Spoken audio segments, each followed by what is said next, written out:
Hi. Well, it is such an honor to be here today. I am so grateful to Tom for inviting me to be here among all of you and among the incredible speakers today to talk to you about fearless storytelling and the value it can bring to you. Now, full disclosure, as Tom said, I don't work in real estate, so I'm not here to talk to you about lead generation, cold calling, closing the big sale. I'm going to leave that to all of the other experts today. But I am here to talk to you about something that will absolutely impact your business in a very powerful way. Now, as Tom said, as we know, he is the hardest working man in rock and roll and real estate. So we did meet when he came to me to write his book, Life by Design. And what was kind of interesting was last week, Facebook popped up a memory from 6 years ago, which was the day the book came out. And so I found that the universe always works in mysterious ways. And what was kind of fun for me was I realized that, we post these things in social media, these milestones in our lives, because these are stories. But these are just bits and pieces of stories that we tell, but they're not the whole story. So as Tom alluded to, we did meet in a restaurant in New York City. And then we met several times after that to talk about Tom's book and concepts and ideas that he had. And each time Tom brought me new ideas, and he was always so excited about what he wanted to put in and what he wanted to talk about. But it was at one dinner in New York that Tom really hooked me. And Tom was seated to my right. We were at a big round table, and Tom was seated to my right. And several of his elite coaching clients were seated all around us. And I had a martini in my hand, a nice cold martini, ice across the top, blue cheese stuffed olives. And Tom said, in case anybody wants to buy me a drink. And Tom leaned over and he said, "Have I ever told you about the 4 addictions?" And just as I was about to take a sip, I looked at him and I said, "Do I have to put my drink down?" And he said, no. These are the 4 addictions that hold you back in life. And as Tom talked about earlier today, these are the addictions to the opinions of others, the addiction to drama, the addiction to the past, and the addiction to worry. And with that, I actually did put my drink down because he hooked me. He hooked me with something that made Tom stand out above the crowd from all the other coaches that I had worked with, all the other coaches in the space, with a unique story that I thought I could take and combine with Tom's very unique personal story and background, and set him on a course that not only could make Tom a real influencer outside of the world of real estate, but I thought that could help him, really, really break out from what he was already doing as a coach within the real estate industry. That is really, truly the goal. As Tom spoke to earlier, he had already had the vision for what he wanted to do with this book, and now it was my job to help him put the words on the page and make it happen. So, did it work? Well, I think we all know the answer to that. You know who else knows the value of a great story? Netflix. And this is our second reference to Netflix today, so I think you're going to see a common theme here. And nobody gave me the stock tip, though, and that kind of bums me out. But Netflix did something kind of cool when they got into episodic scripted television. Now, they had already put Blockbuster out of business when it came to the home rental market. But what they did with a show called House of Cards was a real risk, because this was their real foray into scripted programming, and they went against the norm for programming that the networks do. Now, when a network greenlights a series, what they do is they go to pilot, they get network funding, and then if a show goes to series, they'll release that series over the course of several months. With House of Cards, however, they released all 13 episodes on a single day. This created what we all now know is the binge-watching phenomenon. Anybody watch anything by that? So what Netflix knew was, although the networks had research and data saying, this would never work, Netflix had research and data saying audiences were hungry for really great stories. And they also wanted the control over how to watch their shows, when to watch their shows, and they didn't want the networks telling them when they had to do it. And that's the power of a really great story. If you're fed the right story, you talk about it. You talk about it everywhere. You talk about it on social media, you'll tweet, you'll Facebook, you'll Snapchat, you Instagram. In fact, you read what everybody else is saying about it. You talk about it at work. You talk about it at the gym. You talk about it over dinner with your friends. You want to know what they're watching. They want to know what you're watching. You talk about it with such passion and such emotion. It's better than any marketing tool you're using right now. Can you imagine if people were talking about you and your company the way they're talking about Game of Thrones or Breaking Bad or Billions? Why aren't they? It's because they don't know your story. Or maybe you're just telling them the wrong story. You know, it's kind of interesting. Oops, I forgot that slide. It's a good one though, isn't it? You know what happens with the binge watching phenomenon? 3 days out of our lives, right? We forget to shower. We don't go to the gym. We lose all of our responsibilities. But this is the one I wanted to go to. So what happens is with a great story, our brains aren't hardwired to retain facts and figures for very long. So they are hardwired, however, to retain stories, which I think is kind of interesting. That today you'll hear a lot of facts and figures and you'll hear a lot of stories, and it'll be really interesting for you when you go home a week from now and see which you remember more of. So now psychologists have come up with a really interesting phenomenon, which they discovered that your brain, much like your stomach, can get full. And this phenomenon is known as semantic satiation, and also known as brain overload. And this happens when we hear the same words or phrases over and over and over, and our brains actually begin to process this as gibberish. And this is kind of interesting. I don't know if anybody's ever sat through a presentation where the speakers put together a cacophony, and I'm using that word on purpose, of words that they string together, and they sound really amazing, and they're made up of words that are the latest current buzzwords in the business, whatever business you're in, but in this particular case, they could be synergy or value-added solution, something like that. And they're meaningless, empty words that don't really describe much of anything, so they don't have a lot of meaning. And you walk away from that presentation and you think, I have no idea what that person just said. And this loses its power and its meaning. So, what happens is it's akin to what Charlie Brown hears when his teacher is talking, wah, wah, wah, right? So from this point of view, the Wall Street Journal has done a really interesting study, and they've found that over the course of the past 5 years, U.S. companies have increased some form of the word innovation in their SEC filings by 64%. And S&P 500 companies mentioning innovation in their earnings calls have doubled to nearly 200. Now, the more that the word innovation is used, obviously, the less it really means. So words like innovation aren't really the problem. And even the desire to be seen as innovative isn't the problem either. They talked to one of the CEOs in that study, and they said to him, what do you think the problem is? And he said, you know what? I've got it. We have been going to the innovation well a little too often. So starting today, we're just going to start calling ourselves inventive.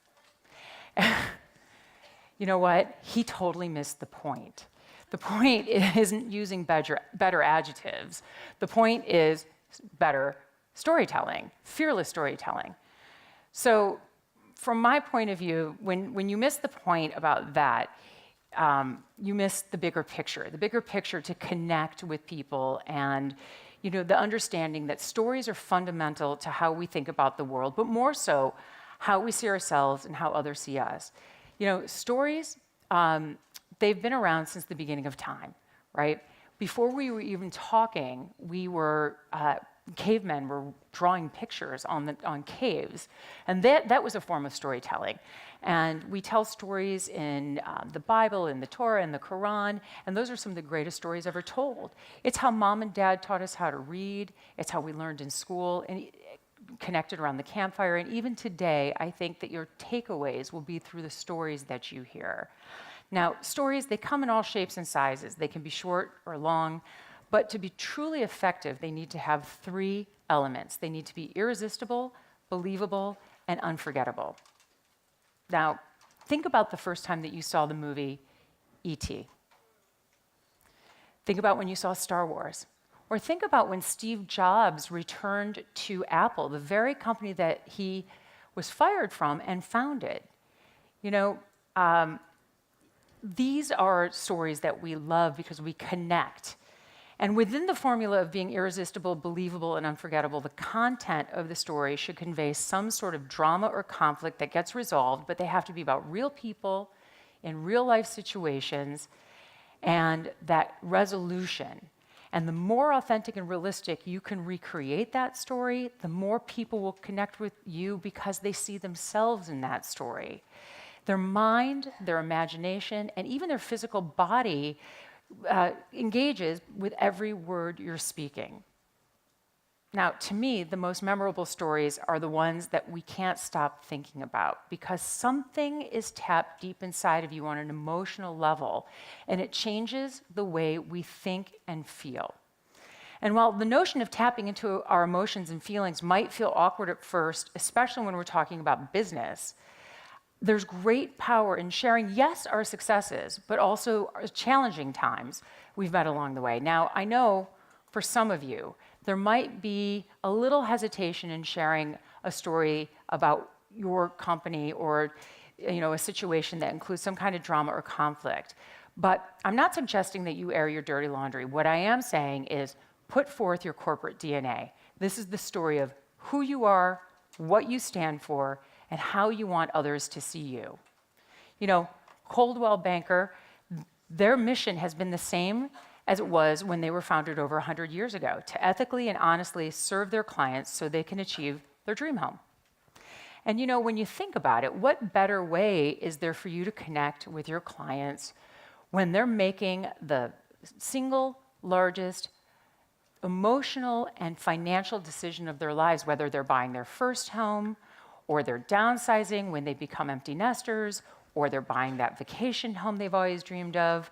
Whatever it is, the story that connects you to them, when you become part of their story, you will always be connected. And then, RE/MAX. Now, I had the great pleasure of writing Dave Linegar's book with him. And this is a guy who, has, talk about a guy who has swagger. I always get a vision of John Wayne and Richard Branson when I think of Dave. And, he and Gal founded RE/MAX on the premise of giving the agents 100% commission over the 50-50 split when they started. That was commonplace when they started the company in 1973. And when they started the company, it was a very new concept, and everybody in the business told them the platform wouldn't work, that the financial structure wouldn't work. And of course, more than 40 years later, we know where RE/MAX is. It all started with a story, though, that Dave could tell to agents that separated him from everyone else.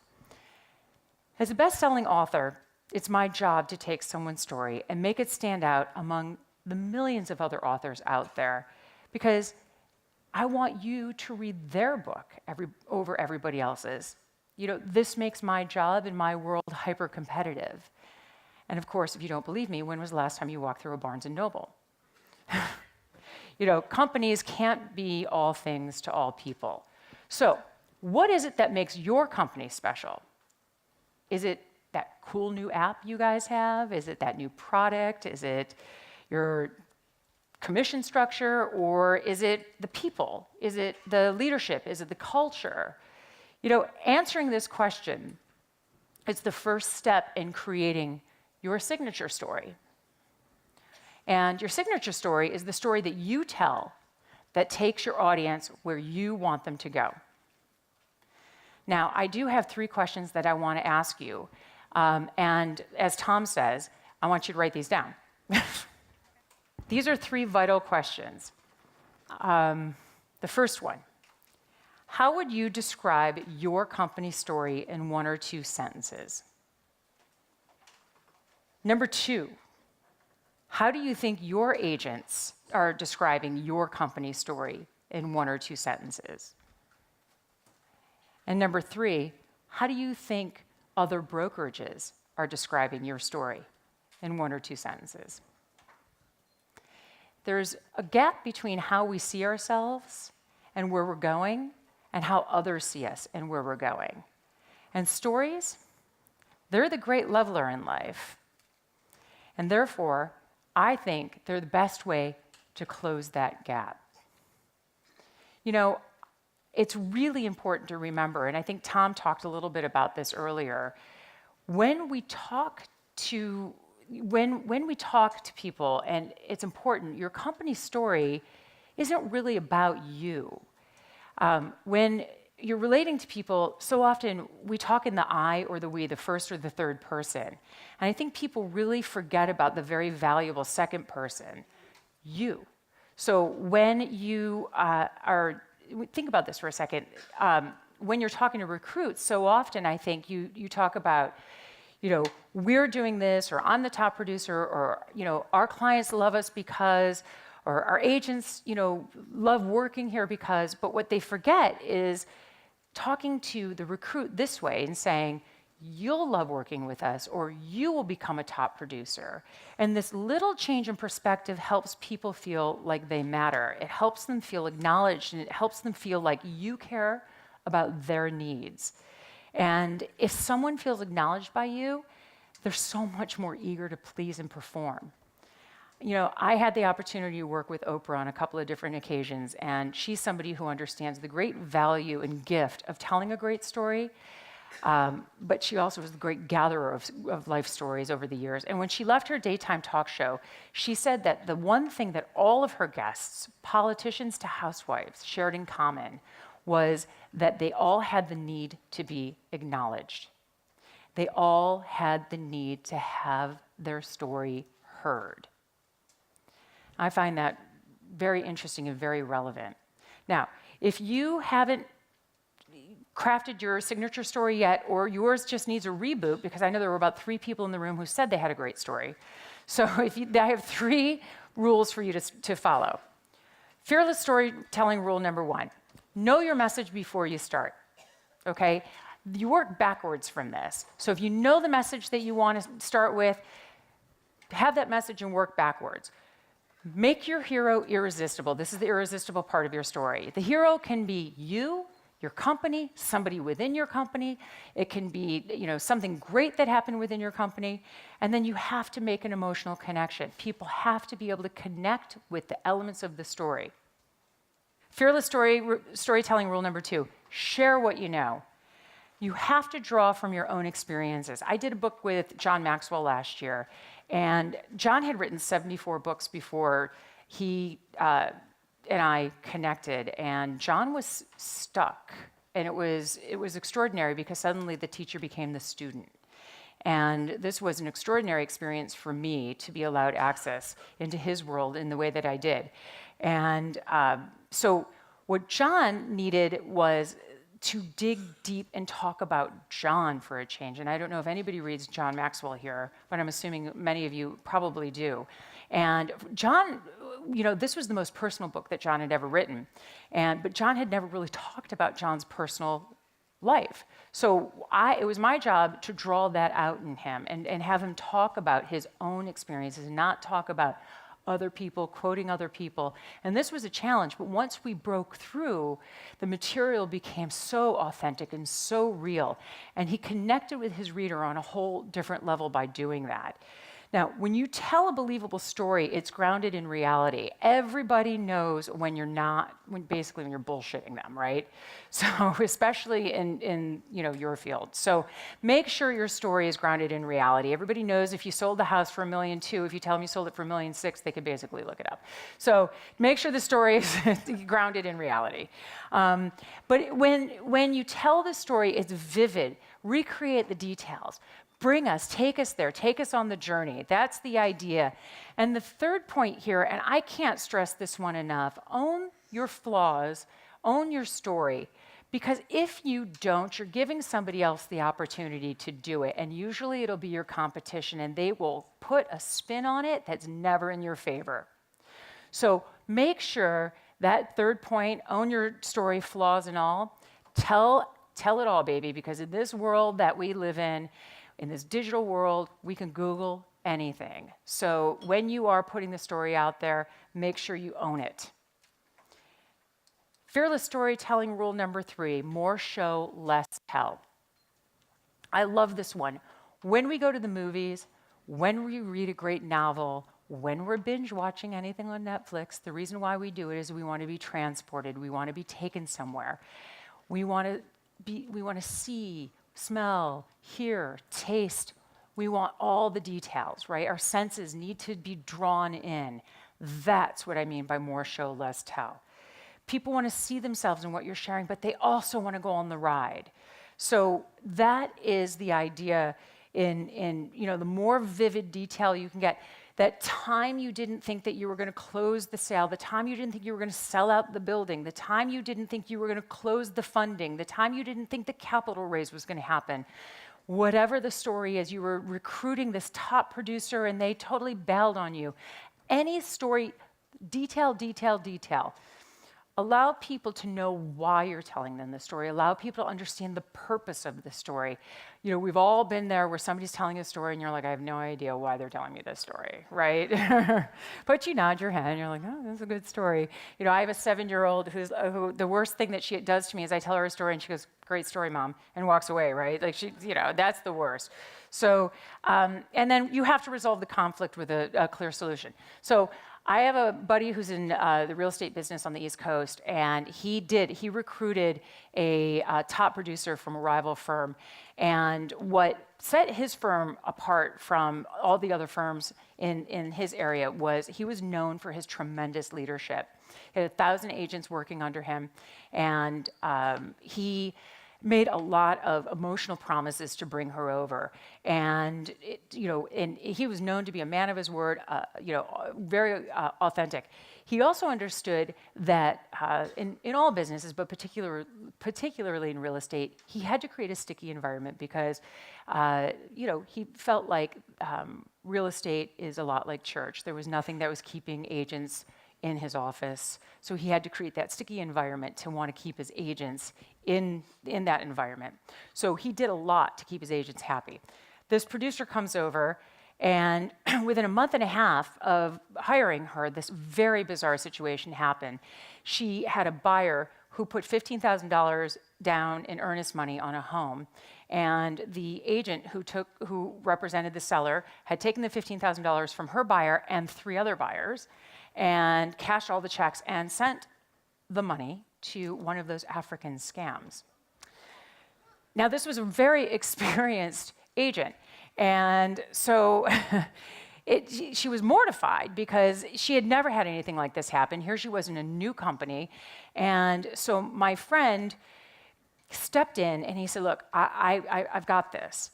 And he called the buyers and he said, look, I realize that you're buying a new home, and it likely is not going to be this home, but we want to be the shock absorber.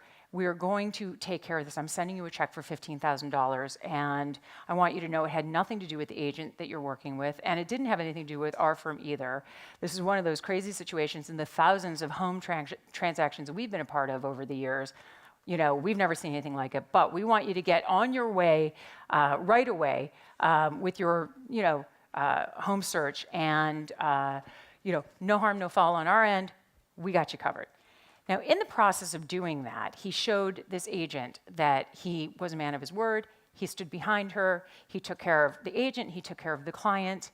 And he created that sticky environment. And she was in tears. She called him and said, I can't believe what you did for me. I am an agent for life. I will never leave you. But he also created a story. He created a story that not only he could tell to other agents, but she could tell to other agents. And here's what he knew for sure. Agents love to talk. And they talk all the time. And he knew that they're telling one of 2 stories. They're talking about how much they love where they work and why they'll never leave, or they're talking about how much they can't stand where they work and planning their exit strategy. And which story do you want your agents telling, basically?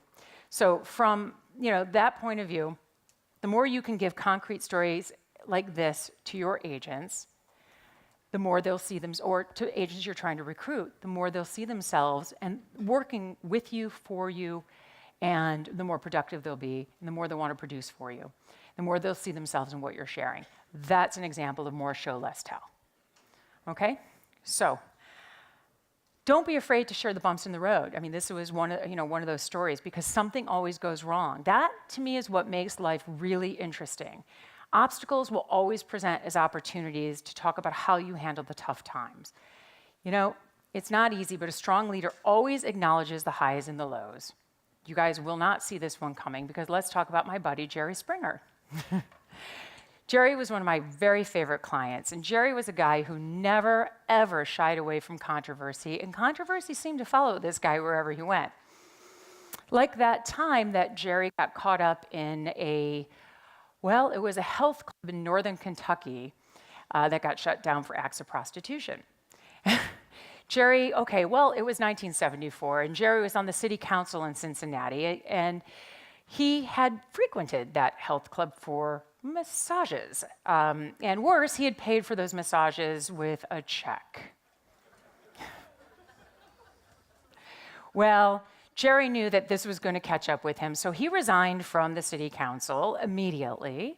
He didn't want this hanging over his head, and he certainly didn't want to be blackmailed for making some poor decisions. So he held a press conference the next day to explain his actions, but more so, he wanted to own his narrative, and he wanted to control his future. This is very important. So Jerry stepped down from the city council, but 4 years later, Jerry became the mayor of Cincinnati by the largest plurality in the city's history. He was considered, yes, isn't that amazing? And he was considered one of the most successful and popular mayors in that city.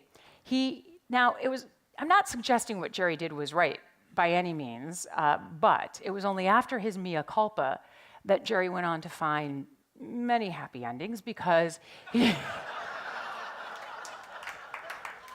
Thank you. I'm glad that the audience was very accepting of that. He became the mayor, and he ran for governor of Ohio. He also became an award-winning broadcast journalist before taking over for Phil Donahue, which many people don't know. And that show became the Jerry Springer Show, and he became the #1 talk show host in America. And this only goes to show that if you get caught with a prostitute, I guess you have a future in politics. So I'm almost done. Oh, good. Or is that the wrong answer? Anyway, here's what I know for sure. In this fast-paced and quickly changing world that we all live in, we have to adapt because technology is changing, the internet, streaming, everything. Audiences become super savvy to sophisticated storytelling. Those industries that ignore the value of storytelling, they'll be left behind. And the reason is your audiences are shifting faster than you. People want good content married to a forward-thinking approach in that order. Storytelling is the prized fruit waiting to be picked, and it's a shame if each and every one of you doesn't seize it. In Tom's book, he writes about how agents talk to him often about courage and fear because they live in a wait-and-see marketplace. He tells his clients they have to go out and do something every day, even if it's small, because no one knows what's going to happen next. If you live in a wait-and-see marketplace, you don't know what's around the corner. Life passes you by. But I've given you, what you need to know to start you on your path about fearless storytelling.